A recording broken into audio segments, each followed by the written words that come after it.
Let me begin by wishing everyone a healthy, sweet, and abundant year. Blessings and everything material and spiritual, all in the best of health, whether it's children, whether it's livelihood, whether it's personal growth, everything that your heart seeks and desires. May this be a year of personal and global redemption. If you could ask for anything, you want, what would it be? This is the provocative question and title of this week's discussion. And it comes specifically in this time period, because that's exactly what this time is meant to serve as an ability and a challenge to us, to actually look inside our hearts and souls, what it is that we truly seek, what it is that we truly want. Because the knee-jerk reaction most people would have to the question would be either something that satisfies our instant gratification, something that is an immediate need, most likely a fleeting, symptomatic request based on the circumstances of that moment. But I ask you to think about the question, to deliberate on it, to give it some serious thought. And upon deeper reflection, there's no doubt that you'll recognize that the key to answering the question is really to looking at what really matters. What is a core essential issue as opposed to a superficial one? So again, the question is, if you can have anything you want, what would it be? If you could ask for anything you want, what would it be? There's a classic story, analogy, given about a person, an individual, who was very successful, a very God-fearing, a very fine, refined person with a beautiful family. And as it is the case in the story with Job and other sufferers in history, the challenging angel came and said, listen, God, here's a person, he's blessed with all these good things. That's why he's so God-fearing and that's why he's such a fine person. Let's test him and challenge him, take away his gifts, and let's see then, when he's put up to the test, what he's made of. And so indeed that happens. Everything is taken away from him. His wealth, his family, his health. And the only thing he's left with is his own body. And even then, he's struck with a leprosy, with a terrible itch all over his body. Long story short, finally there's a voice of mercy in heaven that says, you know what? You've suffered enough. Let us grant him one request. And a voice comes to him and says, ask for anything you want and you will be granted that request. At that precise moment, this individual had a terrible itch on his back. You know those itches that you really like, it completely consumes you. So at that moment, what did he ask for? He asked for a back scratcher, for a shard, to be able to reach the scratch, so he can, to reach the itch so he can scratch it. And his request was granted, of course. This is what usually happens with us when someone says, ask for something. We don't think long term, we don't think the big picture, we think what is it that we immediately need? And immediate doesn't always mean this moment, it means where's our head at? And most people would answer, give me a lot of money. Give me a lot of possessions. Some type of material request that, if you think about it, is not going to last long. And you've already given up your request. So we are challenged when a question like that is posed to us to determine what is it that we really stand for and what is it that we really want. If you can ask for anything you want, what would it be? So of course, once this introduction is stated, most people would say, okay, then I'll ask for something that's not so immediate, something a little more permanent. What could that be? Many people would say happiness. But happiness is a result of something. If you were just given a gift called happiness, how could you sustain it? Good, you can ask for a happy disposition. That is definitely a very good request, and would probably go up there as one very, very legitimate type of request. But obviously, I'm not coming away here with giving you one answer. The challenge here is that you should find the answer for yourself. Obviously, I will discuss this more at length, but the real key goal here, the real objective here, is that you should think about it in that context. The fact remains, as statistics show, and many studies show, if someone is offered $100,000 over the next 5 years, or $10,000 right now, meaning it won't be paid out over 5 years, they will request for the immediate. Even though it's $90,000 more, but it's down the road. There's something about the compelling here and now that consumes us. And that's why we can spend millions, if not billions, if not trillions of dollars on what? On the thing like food, which lasts seconds. The taste of a good food lasts seconds before it becomes mush, and it's an equalizer. Any food going into your mouth becomes the same type of mush that gets digested. And yet, what will we do for that moment? And the same thing with other pleasures. I just use that as an example. So as much as our minds and our cognitive skills, cognitive faculties tell us that there's more to life than the immediate, that is what we gravitate to, because that's what we're accustomed to. So in a way you can say that a human being really is made up of like two parts. There's a part of us that is the survivor, and therefore looks and seeks things that are going to be necessary for your particular survival. Person's need of oxygen, air to breathe, food and drink to consume, a home to live in, shelter, clothing and garments to protect ourselves. So these are all needs, and they're very important needs, especially when a person is in a dangerous situation or subject to is exposed and vulnerable to the elements. We definitely need these elements, and they become the most. We need these so-called resources that provide us the protection, the shelter, the sustenance necessary. When it comes to transcendent things, many people would say it's very beautiful to have a transcendent experience, but it's not a necessity. I can live without it. I can't live without oxygen. I can't live without food and drink. I can't live without a home. I can't live without clothing and other items. There are luxuries, but there are necessities. So when we say, if you could ask for anything, make sure our necessities are there. However, necessities is about surviving, and yes, it's true, keep you alive, you need these elements. But what really makes a human being is more than just the survivor, is that we indeed seek out things that are more transcendent. So we really have a conflict. If you think about it, it's a conflict between these two voices. I've spoken about this many times in the context of like the example, the analogy of the flame and the wick. When you look at a flame and a wick, you have the closest approximation to the struggle and the battle between the tug of material life and the gravitational pull that draws us down like the wick, and the transcendent voice, the restless transcendent voice of the spirit and the soul that licks the air, that wants to go upward, that expires. And there's a struggle. If you look closely at a flame, you'll see the flame struggles with the wick. The flame wants to continue to rise, but the wick, in a sense, is telling it, stay here, stay grounded. This is an analogy for our body and soul. It's an analogy for our material needs and our spiritual needs. And for a person to be complete, it's not just enough to feed our bodies, we also need to feed our souls. But how do you feed your soul? A soul is not sustained by food and water. Soul is not sustained by oxygen or garments or shelter. Soul is sustained by spiritual activities, by spiritual energy.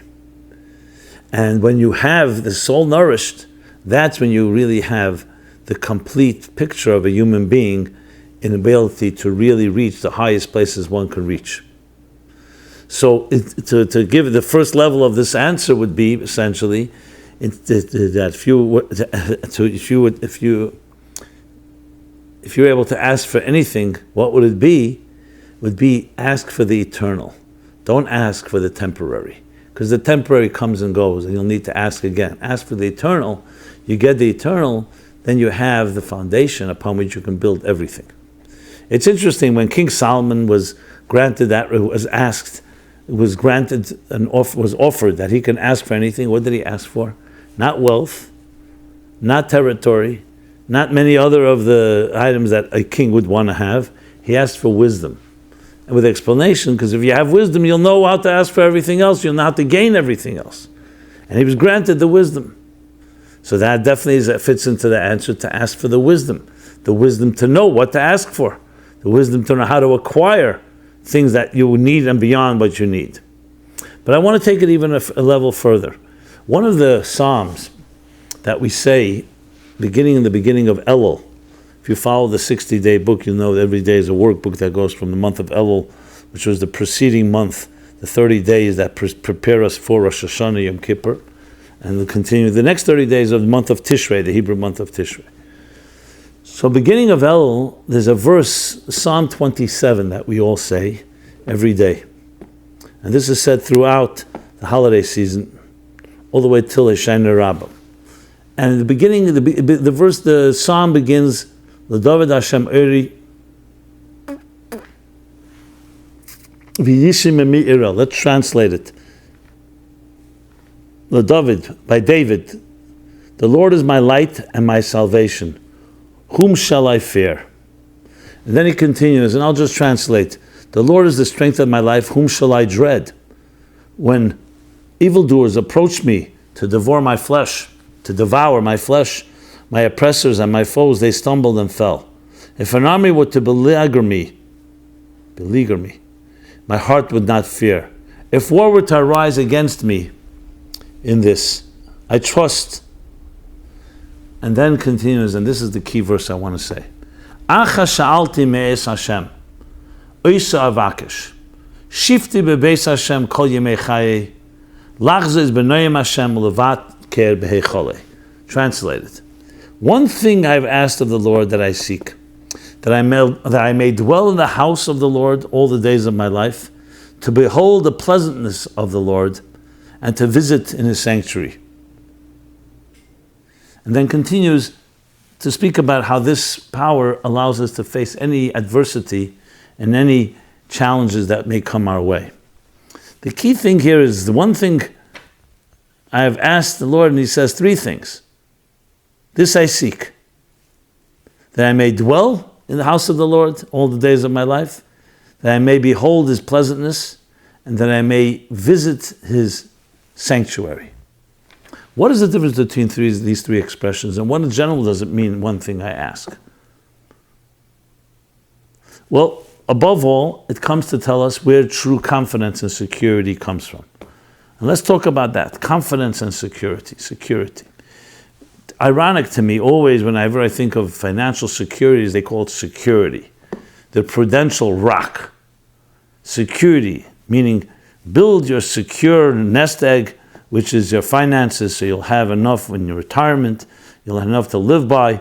It's a fundamental principle in Western society and Western civilization. But think about it. Can something that itself is not permanent give you security? Would you trust a stone or a rock or a ship that's subject and vulnerable to the elements or to the waves to provide you this eternal security? And yet that's exactly what we're saying. Financial security is providing you security when it can provide, yes, it can provide you the ability to buy things, the ability to protect yourself from things, the ability to travel, the ability to run if you need to, God forbid, but the bottom line, the ability to survive. But is it really security, or just being able to make it in a hostile, difficult world? Comes King David and says the real secret to security has to come from something that's eternal. If you can hold on to something eternal, something that's everlasting, then you know that you can stand on that forever and ever. And this is the three things he says. It is, number one, to dwell in the house of the Lord. We'll discuss the details in a moment. Number two, to behold. Lachzes. Lachzes means more than just behold, to you can almost say revel, Lachzes means to see, behold, but in a profound way of seeing something, in the pleasantness of the Lord, and finally to visit his sanctuary. So all three of them have one thing in common, and that is it's not man-made. It's something based on the Lord, something godly, something divine, which means it is not subject to the vicissitudes and to the changes and shifts of an eroding, deteriorating, aging, mortal world. And that's why it provides such security. So when you're looking for the ability to be able to prevail over everything, you need something that's more and stronger than where the problem originates from. You cannot solve a problem from the same place where the problem originates from. So by going towards, it says, one thing I ask, one thing I request, by going to the house of the Lord, which means to dwell in a place that is eternal, that eternity provides us with the security, provides us with the confidence, provides us with the fortitude necessary to deal with any given challenge. And that's the key difference between symptoms and roots. When a person had that scratch on the back and he asked for a back scratcher, he was dealing with a symptom. He had his back scratcher, and now he dealt with the itch, and then the itch goes away. What do you do then? However, if he were to ask, for example, for his health, then he wouldn't need a back scratcher. The health automatically would become healthy. His body would become healthy. He wouldn't have any more itches. Not today, not tomorrow, not forever. The same is when it comes to our lives. Once we become programmed and we become conditioned by this world, when someone asks you something, you are going to address it from your perspective at that given time. To be able to step back and say, 1 second, let me take a bird's eye view and determine whether really that's what I really need right now, is very rare and very difficult to do. Because we're accustomed to our approach, where you go for your needs, whether it's groceries or, as I said, the different type of needs that we have. Each person has our places we go to. But comes a time of the year like now, when the new cycle of energy, the new cycle of life begins with the beginning of the year, Rosh Hashanah, and leading up to the holy days of Yom Kippur, when we reach the essence of all of reality. This is an opportunity to revisit the question, and revisit our routines, and revisit the things we would naturally gravitate to, and come to recognize this achashalti. The one thing that we request is the element of an eternal foundation, something that gives my life eternal meaning, something that gives me eternal drive and purpose, which can ride out and ride over and ride through any given challenge, any wave that comes our way. And there are three expressions: the dwell, the beholding, and the visiting. What is the difference between the three? So to dwell means where a person dwells in something. It means like a dwelling, a home. You enter into it internally. This becomes your place, your domain. Dwell is more than just visiting. It's something temporary. It's dwelling. It's a dwelling place. But where we're not dwelling in a physical home, we're dwelling in the house of the Lord, which means, essentially, of course, it means the temple, the holy temple. But we know that the holy temple, when it says in the Torah, what it says is, build for me a holy sanctuary, and I will rest among you. So the real temple is the temple that is each one of our bodies, each one of our organs, each one of our limbs and faculties, and we turn that into a dwelling place for what? Not for temporary materialism, but for eternal divinity. Not for short-lived or short-term gains, but for long-term and even eternal values. So if you were this question, you can ask for everything you want. What would you ask? What would it be? Think about it. Again, most people, as I said, would gravitate to money or other material things. But what we really should be gravitating to is the eternal, which automatically brings everything else. So dwell. The first thing is dwell in the sanctuary. The next is to behold. Behold is not dwelling. Behold is looking at something beautiful, a beautiful sight. What is that in this context? We have different senses. One of the most powerful, and maybe the most powerful sense, is vision. Vision captures something like sound cannot capture, and the other senses we have, taste, touch, and smell, do not capture, because there's something, a truth, a resonating truth, that when you see something, Now it's interesting, you can see something you don't understand. You can also see something you don't dwell in. You're seeing it like from a distance or from close up.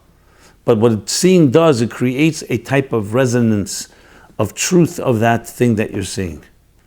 When you dwell on something, you're there, you're in it. You're in the moment, you're in the zone, you're in the space. When you behold something in lachzes, which is more than just behold, it means a deep type of look. You take a very deep peek, a very deep vision in whatever it is that come your way. That creates a connection to something that's beyond our structures. It's not dwelling, it's not a dwelling place, it's a vision, it's a beholding. And that's the second element of the transcendence that allows us to get beyond the here and now, and becomes part of that, answering that question, what would you ask for? And then finally, there's the third thing, which is visiting your sanctuary. Now you could say, 1 second, didn't we just say dwelling in the house of the Lord, and now we're saying visiting? Visiting suggests not permanent, it's a visitor, a passing through. And in that sense, it seems to be a contradiction. But the key word is heichole, your sanctuary. Earlier it says in the house of the Lord is the general temple, which was built like a microcosm of the human being. As Nachmanides and the Shalah and Rabbeinu Bechaya and others have already enumerated how each one of the limbs and organs of a human being reflect in the temple. And that's why there's a book called Torah Se'ela from the Ramah Isserlish. Ramah was called the mappa, like the tablecloth of the Shulchan Aruch, of the Code of Jewish Law. So he wrote a book called Torah Se'ela, which goes through every graphic detail of the temple and explains it Kabbalistically and mystically. So it's not just a technicality, it's very much a fundamental part of our structure, just like the human body has a mind, and we have a heart, and we have legs, which is essentially the cognitive, the emotional, and we'll call it the practical, the faculties. Same thing, the temple is made up of 3 parts. The Holy of Holies, that corresponds to the mind, that's where the Aron HaKodesh, that's where the Holy Ark would rest, and that's where the Torah was placed, together with the second tablets, and also the broken first tablets. All there. So because that is the Holy of Holies. Then comes the section called Kodesh, the Holy. There you had the tabernacle of the bread, that corresponds to the 3 pillars, chesed, kindness, bread. And the next is the menorah, which was light, bringing light to the world. And the third was the altar, the inner altar, which corresponds to the heart, the emotional connection to the divine. But when we talk about, in the context of what we're discussing, the dwelling place that we enter, that we desire to dwell in the house of the Lord, we're talking about all 3 dimensions. So therefore, when we discuss this whole idea of requests, what we're requesting, we're looking to create within our system, because you can say, listen, you have a mind, you have a heart, you have actions, and they're dedicated to work, they're dedicated to enjoying yourself, they're dedicated to different pleasures and entertainment. But we're saying no. We're saying, one thing I request, and this I seek, is to enter, to dwell on the house of the Lord.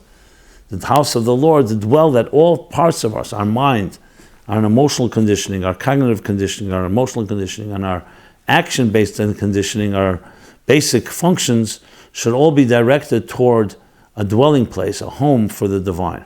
Imagine your mind is a place where God can rest.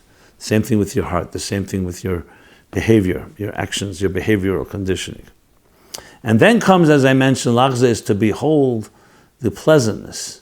So pleasantness is already something, the pleasantness of the Lord, is something that's not as tangible. Because what does the pleasantness mean? It means a pleasant, refined, beautiful life. That's what it means. So the first deals mostly with the faculties, where you're elevating yourself to a place that is indeed transcendent and beyond the here and now, and therefore eternal.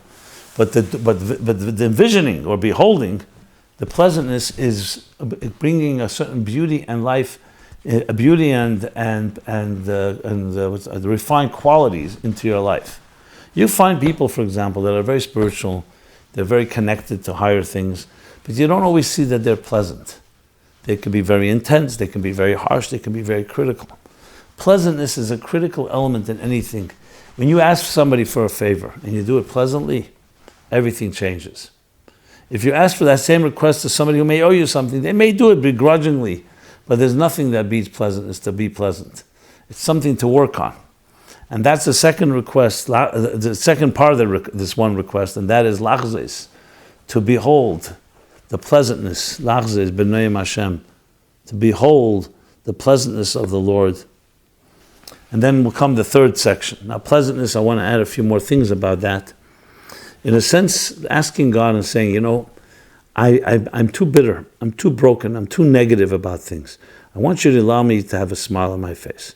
I want you to allow me to be able to, at times, I don't say the word escape, but transcend the moment and being able to just be a pleasant person. You meet many people, they're just not pleasant. They have anger in them, they have resentment. They usually go back to childhood, and they just have their very, very negative attitude to things. Obviously, our discussion here is meant to counter that balance by bringing up the fact that you can be a pleasant person if you behave that way. Sometimes you have to fake it. Be nice, be pleasant. The aplomb is basically dignity under duress. When you're not, there's no duress, there's no tensions.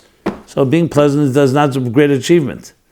Even though even then some people have the challenge. But when you're dealing with stress, you're dealing with challenges, that's when it really arises. So where do we ultimately learn the deepest form of pleasantness is from God himself.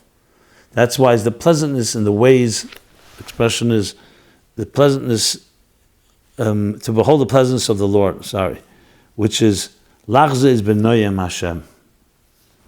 Noyim is also sweetness. And you're beholding it, you're perceiving it, you're relating to it, and you're, of course, yearning for it.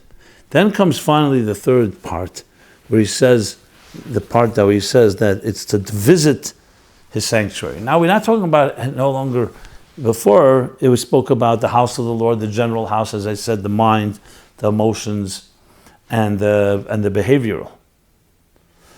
Three different vessels and containers within the heart section, but overall it's three: Chabad, Chagas, Nehi, the cognitive, the emotional, and the behavioral.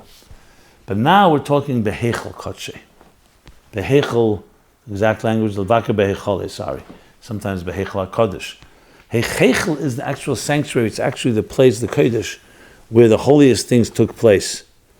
Sometimes it refers also to the holy of holies. But you're no longer talking about the general temple in general. So, and here, therefore, we say visit, we don't say dwell. Because dwell,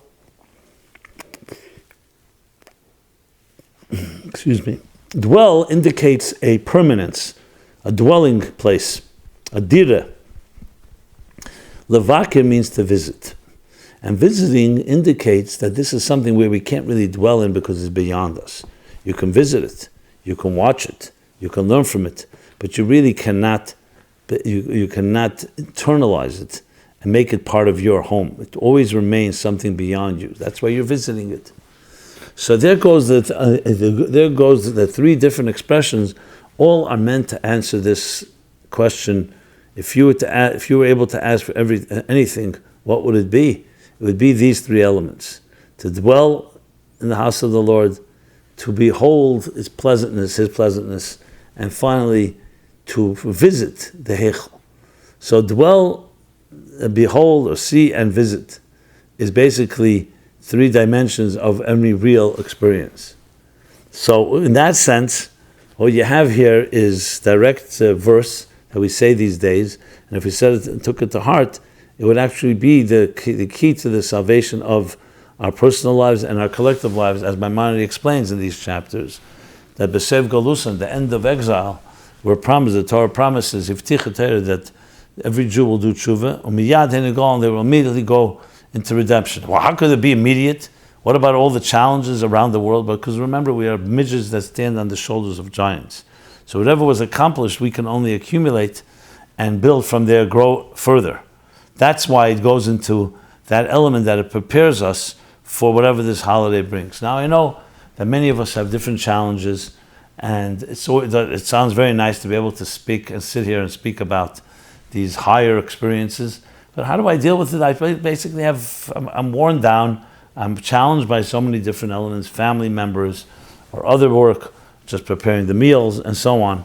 And he's telling me all these ideas about transcendence and about getting beyond your needs and going into a world that is a world of the soul or the eternal instead of the temporary. So it's a message, but how long can you study this and discuss it again and again? Well, the answer, my friends, is it's never enough, because we're dealing with a real struggle. We're dealing with a real challenge. First of all, many people won't even embrace or acknowledge anything I've said here, because they'll say, what are you talking about? The creation of 5,778, that's just around the corner. And Darwin proved that species have been evolving, as if that's a contradiction. I never understood the contradiction. But bottom line is, don't tell us what to do. Exact opposite of the Torah that says, because you study this universe and you've seen its beauty, you've seen its science, now you understand to appreciate what I ask you to do. That doesn't exist in the Iranian system. Doesn't exist, that concept. So how do you get them to rattle the tree, so to speak? How do you get someone in that state of mind to be able to transcend and get to a place where you go to a higher place than just your own survival? Well, that's why we go into our souls. And there's an expression in the Zohar that says, when your soul is more powerful, your body is weaker. When your body is more powerful, your soul is weaker. Now, this should not be misunderstood as being, God forbid, a person's health or a person's physical strength is a contradiction to spiritual growth. It means that when you indulge, and you indulge in your needs, and you indulge in your material survival, then it distracts you from what you need to be doing in reaching a higher place. And the same thing, the opposite. When you're strong in the transcendent dimension, it automatically weakens the hold of materialism in our lives. But this comes to the key point that is critical in mystical, Jewish mystical thought. In some schools of mysticism, the key is reaching transcendence, spirituality, and ignoring and rejecting the body and its limitations. In Judaism, we don't say that. We say that the spirit and the matter and spirit are equally distant from the divine. They're equally distant. And the key to real growth is not asceticism and denying the material, but it's harnessing it and recognizing that it has even more powerful energy than we could ever imagine. And how do you harness it? The soul has to direct the body. The soul has to direct the body, and like a captain of a ship, and give it the vision and the direction and guidance that's necessary. And then it reveals that power within the body as well, within the material as well. So the real approach then is not asceticism or denying the material, it's fusion. It's the fusion between matter and spirit, between body and soul, in a total seamless fusion. And that's when we say a world that will be filled with divine knowledge as the waters cover the sea. Waters cover the sea means there is a sea, there's a seabed, and there's earth there's land, but it's completely submerged by the knowledge, with the knowledge of God, like waters that cover the sea. And that's where you start getting the combination of both elements, that you have not just the survival element, but also the element that is transcendent. And most importantly, that they get fused together. They get fused together in the fullest sense of the word. So in a way, you can say, when you go back to the three expressions, to dwell, to behold, like with our vision, and to visit, you can say that the visiting is obviously you're visiting something that's beyond you. Whereas when you dwell in it, it's not so much beyond you, it's within you. And the middle level is the idea of beholding. When you see something, is it internalizing it, or is it beyond you? To use the language of Kabbalah and Hasidic thought, that we have transcendent experience like a makif that surrounds us, and then we have internal experience that imbue and that are immanent and are internalized within us, internalized. So when you think of it, dwell is an internal thing. Visiting is an external thing, external meaning it's transcendent, because you can't own it, you can't dwell in it, but you visit it. And the way you could say in between is the concept of beholding with your eyes. Because when you look at something, on one hand, it's not internal. You look at it, you're seeing the reflection of the light on the item, and that in turn reflects back to you so you can recognize what it is. It's really more or less light energy. That's what vision is all about. On the other hand, you can be affected by something that you see visually that can totally transform you. That's the power of vision. Hearing something has a certain depth and power to it, but at the end of the day, it does not have that same element of resonance. When you see something, it can hypnotize you. It consumes you. Listening, you listen piece by piece by piece. A vision, you may not understand, you may not be able to listen to it, but you can experience it in a very powerful way because the concentration of the transcendent energy is entering the immanent reality. So in that sense, in that sense, you're having like an in-between. So you have transcendence completely, that is the visiting in the sanctuary. You have immanent energy, which is dwelling in the house of the Lord. All of my days, focus on days as in time and space with the structure of days. And then you have the in-between level, which is essentially the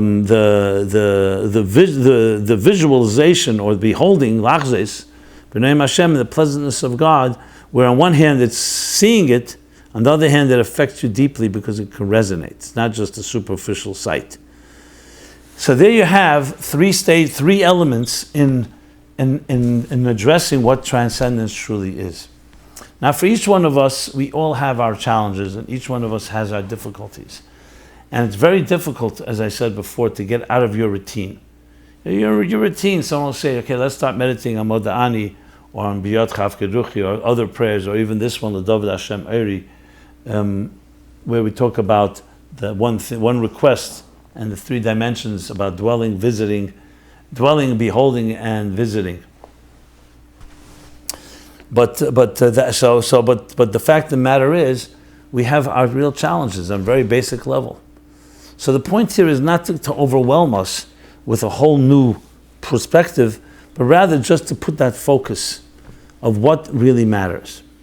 And it would be an excellent exercise for each of us to try this out with your homes. Ask your wife or your husband, your spouse.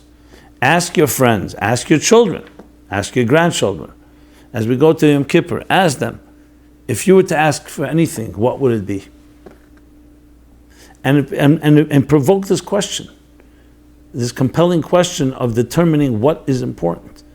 You'll be surprised how people will answer superficial answers time and again, because it's obviously a question that can't be answered lightly. You have to think about it if you're going to answer with integrity, and it's challenging. And it's challenging to the point that it could actually create even disagreements. But yet, it's a light at the end of the tunnel. It's good disagreements because it will lead us to really recalibrating, or I would say revisiting our mission and our calling in this world. And that's, of course, the key objective as we stand in this period in time.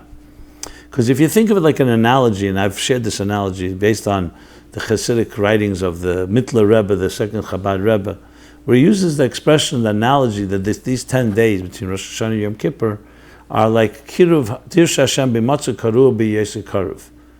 Beseech, call out to God when He is to be found, and karuah, and call out, Dirshu, which means beseech God when He is to be found, and call out to God when He's close. So the obvious question, what do you mean God is always equally close to us? There's no such thing as being on a higher level, you're closer to Him. In many ways, we're even closer because the real purpose of it all is not, as he says in Tanya in chapter 36, is Hoyel Lahem Yeridim, the higher worlds cannot be the purpose because they're a descent from even higher worlds than them. So you have to say the purpose is a place where you don't have any qualities at all. And that's the ultimate goal, that to reach a place like that. So even in all the days of my life, to reach a place to create a dwelling place. But we also want to be able to have an experience that is also transcendent. So pose this question to your family. Have your children answer. Give them an incentive. Give them a holiday gift or a prize or an award. And if we did something like this, all of us, it would just, if nothing else, reframe our questions and our priorities in life. You'd be surprised how many people's priorities have nothing to do with anything eternal. They're all temporary, they're all childish, essentially. So it's one thing a newborn, one thing in early formative years. But as they grow, how we train them in that regard is going to determine how they answer this question, that if you could ask for anything, what would it be? Unfortunately, I did do the tests, and unfortunately what I discovered is most young people either look at you incredulously, like where you're coming from, it's completely off the wall, or they don't have an answer because they're busy with other things. So this is a great question, especially as we stand in these days, and it's provocative, and it's also in a way appealing, because it's an interesting question to ask people. What would it be that you would ask for? You know, I could say, I guess it's like a twin sister, a twin cousin to, not twin cousin. It's like a twin to the question that what mark would you like to leave? If you could make a mark in this universe, what would it be? Would it be helping people? Would it be creating something? What would it be like? So these two questions go hand in hand of what, if you had a request, if you could ask something, what would it be? And what would you like to make, what mark would you like to leave in this universe? That helps you defend and identify where your skills are and where you'd like to put your passion. And then act on it. People ask, well, it's a new year, how come I don't feel new energy? New energy needs containers. It needs somewhere to rest its laurels. It needs somewhere to be internalized. So you could have the most brilliant speech, you could have the most brilliant class, you could have great inspiration, but you need it to be grounded. And hence you have the grounding of the different elements in this season that are all meant to take transcendence and bottle it in a way that we can identify with it, we can experience it. So try it out. Try talking about this question with your children, with guests, with others, in a very pleasant and kind way, and you'll be surprised what you'll find. You'll find the importance of the vitality of this type of thought to people of all walks of life, I should add. Not just Jewish people, to all walks of life, because everybody is in need of transcendence as well as immanence and internalizing it all in our personal lives. So, my friends, in sum, when you talk about the idea of one request or many requests, what would it be? Immediately look to eternal things. Do not look to temporary things. It would be ridiculous to ask for them, because once you asked, you've gotten, and then you have basically drained that resource. So you don't want to ask if someone says, do you want water from a well? Say, no, I want the well. Do you want to learn how to fish? Do you want fish, or you want to learn how to fish? I want to learn how to fish. Always look for the thing that brings the rest of it there. That's the key in the order of any type of logical request. So as we wind down these days, each of these days is a countdown toward Yom Kippur, which will be coming Saturday, Shabbos, this holiest day of the year, which in this case supersedes even Shabbos in the case that we don't eat and drink and we don't have festive meals, even though Yom Kippur is not for negative reasons, like Tisha B'Av, the saddest day of the calendar, but it is abstaining because we're like angels, Malachim. And Malachim and Amelech actually have the same letters except the Aleph. So we are like kings, Mamlechas Kohanim, kings, Mamlechas Kohanim, a king of priestly kings. And as a king, there's a certain dignity that you carry yourself with. You don't want to be caught, even privately, hiding or avoiding a situation because it's uncomfortable. You also don't want to become uncomfortable when the predator is around, and that you are able to not have the fears of being able to expose something that is negative.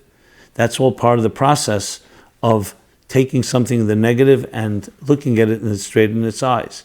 Because adversity, as he says in this psalm, is what is overcome by the foundations when you stand on eternal foundations.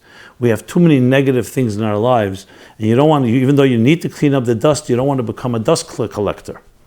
You want to clean up the dust, so in order to reveal the deeper eternal elements within you. So in a sense, there's two stages to the process in these days.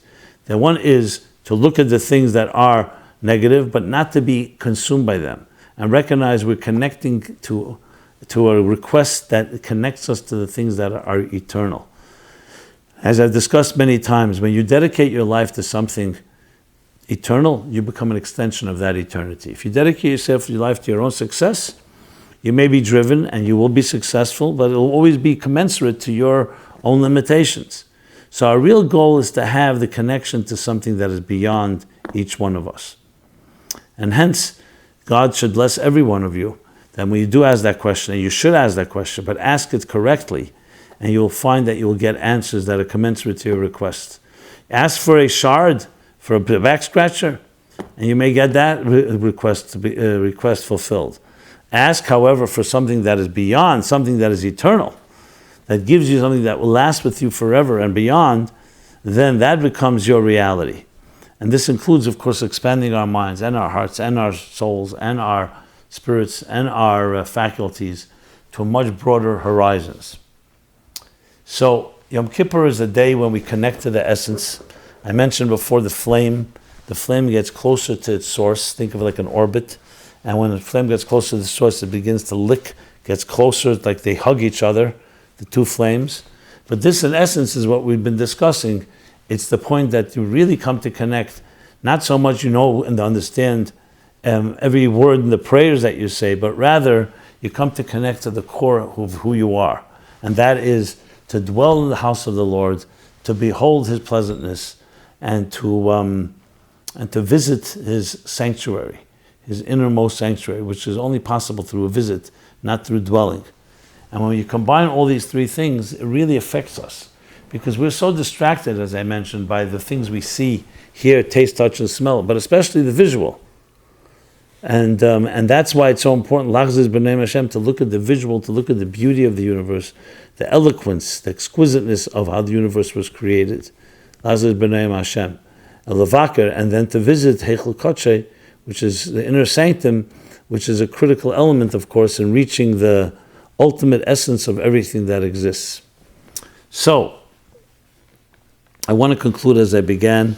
We are coming to the days of the holiest day of the year, when Moses finally prevails over God to forgive the people. And it was a horrible sin, very premeditated, called idolatry.